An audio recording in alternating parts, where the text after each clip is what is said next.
90 घंटे में निकला पाकिस्तान का दम। Called the Director General of Military Operations of India at 15:35 hours earlier this afternoon. It was agreed between them that both sides would stop. Pakistan में दहशत और तबाही का मंजर। इंडियन आर्म फोर्सेस पूरी तरह से तैयार है, सतर्क है और भारत की संप्रभुता और अखंडता की रक्षा के लिए पूरी तरह से कमिटेड है। पहली बार ब्रह्मोस मिसाइल का इस्तेमाल। ब्रह्मोस दुनिया के सबसे तेज सुपरसोनिक क्रूज मिसाइल में से एक है। ब्रह्मोस मिसाइल क्या होती है, अभी आपने ऑपरेशन सिंदूर के अंदर इस मिसाइल के पराक्रम की एक झलक देखी होगी।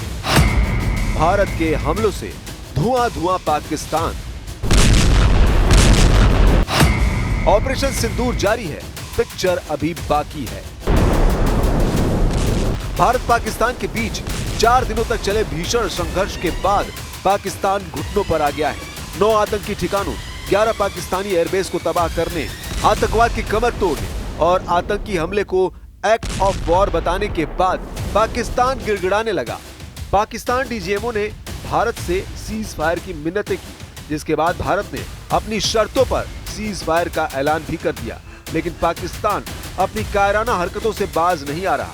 पाकिस्तान की तरफ से भारत के बॉर्डर इलाकों में गोलीबारी की जा रही है, जिसके बाद भारतीय वायुसेना ने बयान जारी करके बताया है यह ऑपरेशन सिंदूर अभी जारी है। इसकी पूरी जानकारी लोगों को जल्द दी जाएगी। वायुसेना ने लोगों से अपील की है कि वो अफवाहों और भ्रामक सूचनाओं से बचें और गलत जानकारी न फैलाएं। जिन भारत विरोधी और आतंकी संगठनों ने भारत माता के मस्तक पर हमला करके कई परिवारों के सिंदूर मिटाए थे, उन्हें भारतीय सेना ने ऑपरेशन सिंदूर के माध्यम से इंसाफ दिलाने का काम किया है।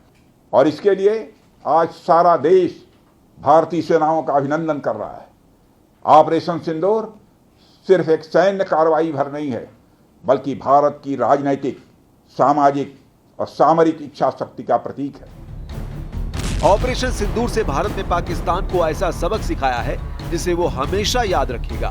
भारत ने अपने एयर डिफेंस सिस्टम की मदद से साबित कर दिखाया है कि वो पाकिस्तान के हर हमले को विफल कर सकता है। खबर यह भी है कि भारत ने पाकिस्तान को अपने ब्रह्मोस मिसाइल का भी दम दिखाया है, जिसमें पाकिस्तान के 11 एयरबेस तबाह हो गए। हालांकि भारतीय सेना ने अभी इस बारे में कोई पुष्टि नहीं की है, लेकिन सूत्रों के मुताबिक भारत पाकिस्तान युद्ध में ब्रह्मोस मिसाइल का इस्तेमाल किया गया। ऐसा इसलिए किया गया क्योंकि लंबी दूरी पर टारगेट करना था। इसके लिए सुखोई लड़ाकू विमान का इस्तेमाल किया गया। BrahMos is a supersonic missile. It cannot be intercepted by the air defense system of Pakistan and to the extent by China. BrahMos दुनिया की सबसे तेज सुपरसोनिक क्रूज मिसाइल्स में से एक है। पलक झपकते ही 300 किलोमीटर तक का टारगेट हिट करने वाली ब्रह्मोस के जमीन, समंदर और हवा में मार करने वाले वर्जन भी भारत के तरकश में मौजूद हैं। और पाकिस्तान का आरोप है कि भारत ने ऑपरेशन सिंदूर में इस मिसाइल का इस्तेमाल किया, जिसकी वजह से उसका एयर डिफेंस सिस्टम फेल हो गया। आज लखनऊ में ब्रह्मोस यूनिट के शुभारंभ के दौरान रक्षा मंत्री राजनाथ सिंह ने कहा कि ब्रह्मोस अपने आप में एक मैसेज है। ब्रह्मोस दुनिया के सबसे तेज सुपरसोनिक क्रूज मिसाइल में से एक है। ब्रह्मोस सिर्फ एक हथियार नहीं है, बल्कि यह अपने आप में एक मैसेज है। मैसेज हमारी आर्म्ड फोर्सेस के स्ट्रेंथ का है। मैसेज दुश्मन के प्रति हमारी डेटरेंस का है, प्रतिरोधक क्षमता का है। मैसेज हमारी बॉर्डर्स की सेफ गार्डिंग के हमारी प्रतिबद्धता का। ब्रह्मोस मिसाइल क्या होती है, अभी आपने ऑपरेशन सिंदूर के अंदर इस मिसाइल के पराक्रम की एक झलक देखी होगी, और नहीं देखी होगी तो कम से कम पाकिस्तान वालों से पूछ लेना चाहिए कि ब्रह्मोस मिसाइल की ताकत क्या है। एक तरफ भारत के एयर डिफेंस सिस्टम पाकिस्तान के सभी अटैक को नाकाम करने में कामयाब रहे, तो वहीं दूसरी तरफ पाकिस्तान के रडार न तो भारतीय मिसाइलों को ट्रैक कर पाए और न ही उसका एयर डिफेंस सिस्टम किसी को नाकाम कर पाया।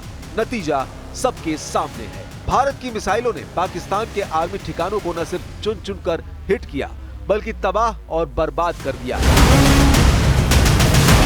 भारतीय सशस्त्र बल पूर्ण परिचालन तत्परता की स्थिति में है। अभी तक सभी शत्रुतापूर्ण कार्रवाइयों का प्रभावी ढंग से सामना कर उपयुक्त जवाब दिया गया है। एक ही रात में भारत की मिसाइलों ने पाकिस्तान के पूरे सिस्टम को तहस नहस कर दिया।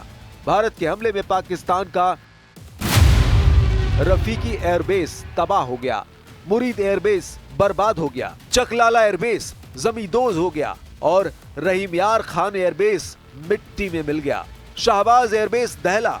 यही नहीं, इस हमले में पाकिस्तान का सुरूर सैन्य ठिकाना बर्बाद हो गया, चुनिया सैन्य ठिकाना तबाह हो गया, साथ ही पसरू का रडार सिस्टम और सियालकोट का एविएशन बेस भी ध्वस्त हो गया। ये लिस्ट तो पाकिस्तान की तबाही की शुरुआती लिस्ट है। अभी तो इसमें कई और ठिकानों के नाम आने हैं। मतलब एक ही रात में पाकिस्तान घुटनों पर आ गया है। पाकिस्तान के 21 एयरबेस में से 6 पूरी तरह बर्बाद हो गए हैं और बड़ी बात यह है कि इनमें वो एयरबेस भी शामिल हैं जिनका इस्तेमाल पाकिस्तान मौजूदा हमलों के लिए भारत के खिलाफ कर रहा था। भारत का ये एक्शन पाकिस्तान के लिए कितना घातक है, ये जानने के लिए आपको उन चारों एयरबेस के बारे में जरूर जानना चाहिए जो भारतीय हमले में धुआं हो गए। नंबर 1, रावलपिंडी का चकलाला एयरबेस।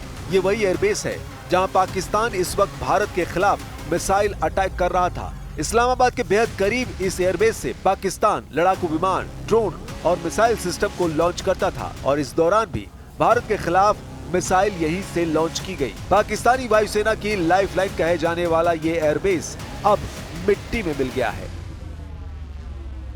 नंबर 2, पाकिस्तान के शोरकोट का रफीकी एयरबेस। पाकिस्तान का यह एयरबेस मिराज 5 फाइटर जेट का बेस है जहां JF-17 थंडर लड़ाकू विमानों की भी तैनाती थी। भारत के खिलाफ ड्रोन हमलों में इसी एयरबेस की भूमिका सबसे ज्यादा थी। एडवांस रडार और कम्युनिकेशन सुविधाओं से लैस इस एयरबेस को भी भारत ने बर्बाद कर दिया है। नंबर 3, पाकिस्तान में पंजाब के चकवाल का मुरीद एयरबेस। 1971 में हवाई हमलों के लिए इसी एयरबेस का इस्तेमाल किया गया था। लड़ाकू विमानों की तैनाती वाले इस एयरबेस को भी भारत ने पूरी तरह से तबाह कर दिया है और भारतीय हमले में तबाह हुआ पाकिस्तान का चौथा एयरबेस है पंजाब प्रांत का रहीम यार एयरबेस, जो सैटेलाइट बेस्ड एयरबेस था और जिसका इस्तेमाल पाकिस्तानी वायुसेना आपातकाल में करती थी। लेकिन भारत ने इस एयरबेस को भी मिट्टी में मिला दिया।